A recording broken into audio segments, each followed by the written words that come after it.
같은 나라가 시대에 따라 지역에 따라 다른 이름으로 불렸다는 것을 아신가요? 우리가 지금 당연하게 부르는 한반도라는 이름도 사실 여러 번 바뀌었습니다. 고조선, 삼국, 남북국, 고려, 조선, 대한제국 이렇게 말이죠. 하지만 더 흥미로운 질문이 있습니다. 우리 스스로가 부르는 국명이 한 가지라고 해서 세상의 다른 곳에서도 같은 이름으로 불렸을까요? 아닙니다. 오늘 우리가 함께 찾아볼 고구려의 이야기가 그것입니다. 고구려라는 나라는 668년 당나라와 신라의 침략으로 멸망했습니다. 하지만 고구려가 사라진 이후에도 이 이름은 세상의 곳곳에서 다양한 형태로 살아 있었습니다. 중국에서는 고려라고 했고, 돌궐에서는 베크리 또는 메크리라고 했고, 인도에서는 무쿠리라고 했고, 중앙아시아 도낭에서는 묵릭이라고 했고, 일본에서는 고마라고 부르고 있습니다. 같은 나라를 가리키는 7개의 다른 이름입니다. 오늘 우리는 이 이름들을 따라서 실크로드를 걸어갈 것입니다. 각 지점에서 사료가 우리에게 무엇을 말하는지 함께 들어보겠습니다. 이 여정은 6개의 단계로 이루어져 있습니다. 첫 번째, 동아시아의 표기법. 가장 가까운 이웃들이 고구려를 어떻게 불렀는지를 살펴봅니다. 두 번째, 돌고래 목소리. 몽골 고원의 비문에 남겨진 국명. 세 번째, 산스크리트의 비밀. 범어로 기록된 고구려. 네 번째, 돈황의 수수께끼. 파리 도서관의 미스터리. 다섯 번째, 일본의 기억. 1300년을 살아온 고구려의 이름. 여섯 번째, 이름으로만 남다. 역사가 우리에게 말하는 것. 역사는 확실함이 아닙니다. 역사는 만남의 기억입니다. 우리는 지금부터 그 기억들을 함께 쫓아갈 것입니다. 먼저 가장 가까운 이웃부터 살펴봅시다. 중국, 일본, 한반도. 이들은 고구려를 어떤 이름으로 불렀을까요? 중국의 사료를 펼쳐봅니다. 기원후 1세기경 중국의 역사가 판고가 저술한 한사라는 책이 있습니다. 이것이 우리가 알 수 있는 가장 오래된 고구려의 기록입니다. 여기에 고구려현이라는 지명이 나옵니다. 처음에는 지명이었어요. 나라가 아니라 중국의 행정구역 속의 한 개의 현이었던 겁니다. 하지만 시간이 흘렀습니다. 3세기와 4세기 중국의 여러 역사서에는 고구려가 국가로 등장하기 시작합니다. 그런데 흥미롭게도 이 시기에는 고구려의 이름이 여러 가지입니다. 고구려, 고리, 구려, 고구려. 같은 나라를 가리키는데 표기가 다릅니다. 우리가 대체 누구를 부르고 있었을까요? 학자들은 이렇게 생각합니다. 고구려라는 국명 자체가 사실 고유어, 즉 토착민들이 원래 부르던 말을 중국 한자로 옮긴 것이라는 거예요. 구려라는 부분은 나라 또는 고를 의미하는 고유어입니다. 그 앞에 고 같은 글자들은 크다, 높다는 뜻의 수식어였을 거라고 보는 거죠. 그래서 여러 학자는 고구려의 원래 발음이 고리였을 거라고 추정합니다. 이제 동쪽으로 일본으로 가봅시다. 일본은 고구려를 어떻게 불렀을까요? 일본의 가장 오래된 역사서인 일본 서기에는 삼국시대 동아시아의 정치 상황이 기록되어 있습니다. 여기서 고구려는 두 가지 이름으로 나타납니다. 훈독과 음독입니다. 훈독은 우리말로 있는 법, 코마, 고마, 음독은 원래 발음처럼 읽는 법입니다. 코우리. 흥미로운 점은 일본은 이 두 가지 표기를 함께 사용했다는 것입니다. 훈독으로는 고마 또는 코마라고 부르면서 원래 발음을 살리려고 할 때는 콜이라고 쓴 거죠. 학자들은 코마의 의미를 여러 가지로 해석합니다. 신성한 것이라는 뜻일 수도 있고 높은 나라라는 뜻일 수도 있다는 거예요. 중요한 것은 음독인 코리와 우리가 지금 말하는 코리가 매우 비슷하다는 것입니다. 그래서 학자들은 이렇게 결론 짓습니다. 고구려 스스로가 부르던 발음은 고리였고 중국은 이를 한자로 고구려라고 옮겼고 일본은 이를 코우리 또는 고마라고 부르고 있었다는 겁니다. 서울 옆에 구리시가 있습니다. 거기에 고구려가 진출했었다고 하죠. 그 발음도 구리입니다. 생각해 봅시다. 같은 동아시아에서 중국과 일본은 고구려를 다르게 기록했습니다. 고구려, 고리, 고려, 고마, 고우리, 코우리. 이들은 모두 같은 나라입니다. 하지만 각 문화권은 자신들이 들은 발음을 자신들의 언어로 옮겼습니다. 마치 코리아가 사실 고구려의 의문을 영어화한 것처럼 말이죠. 이것이 우리가 배워야 할 첫 번째 교훈입니다. 국명이란 고정된 것이 아니라 각 문화권이 경험한 소리를 기록한 것이다. 그렇다면 더 먼 곳에서는 어떨까요?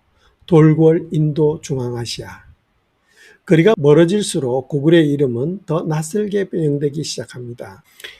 이제 우리는 서쪽으로 향합니다. 몽골고원, 바이칼 호수, 돌궐이라고 불리는 중앙아시아에 강력한 제국이 있었던 곳입니다. 여기에 돌궐인들이 세운 비석들이 있습니다. 고돌골비라고 부르는 것들인데요.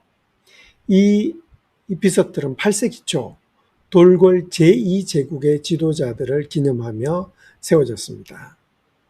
비문은 돌궐의 자체 문자인 올드 트루킹 스크립트로 새겨져 있습니다. 한자가 아니라 돌궐 고유의 문자예요. 이 비문에 고구려를 가리키는 글자가 있습니다. 베크리 또는 메크리. 이것들이 무엇을 의미하는지 아시나요? 의문학자들은 이렇게 설명합니다. 돌궐에서는 비음과 M음이 상호 전환될 수 있었습니다. 즉 같은 말을 부를 때도 베클이라고 할 때가 있고 메클이라고 할 때가 있다는 거예요. 서로 다른 글자이지만 실제로는 같은 소리를 나타내는 것을 가리키고 있다는 겁니다. 그렇다면 베클이, 메클이는 사실 무엇을 가리키는 걸까요? 학자들은 이렇게 제안합니다. 베클이, 메클이는 맥클이었고 이것이 맥고구려, 맥구려 였다는 거죠. 맥은 무엇인가요? 중국 역사문헌에서 고구려 지역에 살던 사람들을 부를 때 자주 사용하는 단어입니다. 돌궐인들은 고구려를 이렇게 알고 있었던 거죠. 맥족의 고을, 맥구려. 생각해 봅시다. 중국은 한자로 고구려를 고구려라고 기록했습니다. 돌궐은 자신들의 문자로 이를 베크리 또는 메크리라고 기록을 했습니다. 두 기록은 매우 다릅니다. 하지만 둘 다 같은 나라를 가리키고 있습니다. 그런데 여기서 더 흥미로운 점이 있습니다. 돌궐 비문은 언제 세워졌을까요? 8세기 초입니다. 고구려가 멸망한 것은 668년입니다. 그렇다면 돌궐인들은 고구려 멸망 후 40~50년 뒤에 이 비문을 세운 겁니다. 여전히 고구려의 기억을 가지고 있었다는 뜻이에요. 국명은 단순한 글자가 아닙니다. 국명은 역사의 기억입니다. 돌궐인들의 입에서 베클이라는 이름으로 그 기억은 살아있었습니다. 우리는 계속 서쪽으로 갑니다. 이제 인도까지 도달했습니다. 당나라 시대 중국의 불교 문화는 매우 발달해 있었습니다. 인도에서 온 승려들이 중국에서 경전을 번역하고 불교 문화를 전파했어요. 그 중에 한 사람이 있습니다. 리언이라는 쿠차 출신의 승려입니다. 그럼 8세기 후반 당나라 덕종 시대에 범어잔명이라는 책을 편찬합니다. 이것은 무엇일까요? 범어는 산스크리트어를 가리키는 말이죠. 각 나라의 물건들의 이름을 모아서 놓은 일종의 사전입니다. 여행자들이나 외교관들이 다른 나라의 이름을 알기 위해 사용했던 참고서 정도로 생각하시면 됩니다. 여기 고려의 항목을 봅시다. 범어로는 어떻게 표현되어 있을까요? 무쿠리, 한자로는 무구리, 그리고 그 아래에는 산스크리트의 원문이 병기되어 있습니다. 학자들은 이 무구리라는 표현을 어떻게 이해할까요? 첫째, 범어의 의문학적 해석입니다. 무구리, 무구리, 맥구려를 같이 보는 거죠. 범어의 무음이 맥과 연결된다는 거죠. 즉 고구려의 원래 발음인 맥구려가 범어로 들어오면서 무쿠리가 되었다는 해석입니다. 합리적입니다. 하지만 여기서 중요한 질문이 생깁니다. 범어 잔명은 언제 편찬되었을까요? 8세기 후반입니다. 정확히는 당덕종 시대니까 대략 780년에서 804년 사이입니다. 그런데 고구려는 668년에 멸망했습니다. 그렇다면 시간차는 112년에서 136년입니다. 112년 동안 고구려라는 나라는 지표면에서 사라지고 없었습니다. 그렇다면 니은이 기록한 고려는 정말 고구려를 가리키는 걸까요? 사실 당나라 시대에도 한반도 동부에는 발해라는 나라가 있었습니다. 698년에 건국되어 900년대 초까지 존속한 나라예요. 그리고 흥미롭게도 당나라도 일본도 모두 발해를 고려라고 부르고 있었습니다. 왜일까요? 발해 자신이 그렇게 부르기를 원했기 때문입니다. 발해는 고구려의 후계자라는 정통성을 강조하고 싶었거든요. 그렇다면 무구리는 사실 고구려가 아니라 발해를 가리키는 걸까요? 여기서 역사학자들이 나뉩니다. 주장 A, 고구려설. 범어장명의 무구리는 고구려의 옛 이름이다. 의문학적 근거가 충분하다. 이렇게 보는 거죠. 주장 B, 발해설. 편찬 시기가 고구려 멸망 후 100년 이상 지난 시점이다. 당시 고려는 발해의 칭호였다. 주장 C, 절충설입니다. 발해는 고구려의 계승자였다. 그래서 발해를 고구려라고 불렀을 수도 있다. 우리는 지금도 모릅니다. 정확히 어느 것이 맞는지. 그리고 이것이 역사를 배우는 진정한 어려움입니다. 사료가 우리에게 분명한 답을 주지 않을 때 우리는 어떻게 해야 할까요? 우리는 증거물들을 모으고 해석하고 때로는 모른다고 인정해야 합니다. 파리에 가봅시다. 프랑스의 수도 파리. 국립도서관의 한 자료실에 보관된 문서가 있습니다. 20세기 초 프랑스 탐험가 폴 펠리오가 중국 서부의 도낭에서 발견한 고문서들입니다. 이 중에 하나가 있습니다. 일련번호 PT 1283이라고 불리는 티베트어 원문입니다. 제목은 북방 여러 나라의 왕통에 관한 기술. 다시 말해 북쪽 여러 나라들의 왕통의 목록이라는 뜻입니다. 이 문서는 언제 편찬되었을까요? 8세기 말에서 9세기 중반 사이 대략 786년에서 848년 사이로 추정하고 있습니다. 이 문서는 중앙아시아의 여러 민족과 나라들이 기록되어 있습니다. 그 중에 이런 구절이 있습니다. 티베트인들은 히라고 부르고 중국인들은 히체라고 부르며 드루그족이 데드파이라고 부르는 종족이 있는데 그 동쪽을 보면 드루그족이 묵릭이라고 부르고 중국인들이 케울이라고 부르는 나라가 있다. 자, 이제 우리는 여러 단서를 가지고 있습니다. 단서 1, 묵리그라는 표기. 이것은 범어장명의 무구리와 매우 비슷합니다. 무구리 대 무구리, 의문학적으로 연결될 수가 있습니다. 그래서 고구려를 가리킬 가능성이 있습니다. 668년 고구려 멸망, 786년에서 848년 BT 1283 편찬, 시간차는 118년에서 180년, 고구려는 이미 100년 이상 사라진 상태입니다. 당시 동아시아에서 고려라는 국명은 누가 사용하고 있었을까요? 발해입니다. 당나라도 발해를 고려라고 부르고 있었습니다. 일본도 그렇습니다. 그렇다면 무구리는 발해를 가리키는 것 아닐까요? 9세기 말 신라의 역사가 최치원이 이런 글을 남겼습니다. 지난날의 고구려가 오늘날의 발해이다. 신라는 발해를 고구려의 개성자로 봤다는 뜻입니다. 그렇다면 중앙아시아 사람들도 비슷하게 생각했을까요? 무구리는 고구려라는 이름으로 알려진 발해를 가리키는 걸까요? 여기서 역사학자들의 의견이 나뉩니다. 학파 A 고구려설, 범어 어문학, 우쿠리와의 일관성을 주장합니다. 무구리는 고구려를 직접 가리킨다. 이렇게 보는 거죠. 학파 B 발해설, 근거, 시간차 120년, 당시 국명체계를 주장하는 겁니다. 무구리는 발해를 가리킨다. 학파 C 절충설, 근거 최치원의 증언, 문화적 계승성 주장. 발해를 고구려의 계승자로서 고구려라고 불렀을 수도 있다는 거죠. 우리는 아직도 모릅니다. 정확히 묵리그가 누구를 가리키는지. 하지만 이것이 문제가 아닙니다. 역사란 이런 것입니다. 증거가 명확하지 않을 때, 여러 해석이 가능할 때 우리는 모든 가능성을 함께 봐야 합니다. 고구려, 발해 같은 이름, 다른 나라, 역사는 그 경계 위에서 살아갑니다. 파리의 도서관에 보관된 이 문서는 우리에게 이것을 말해주고 있습니다.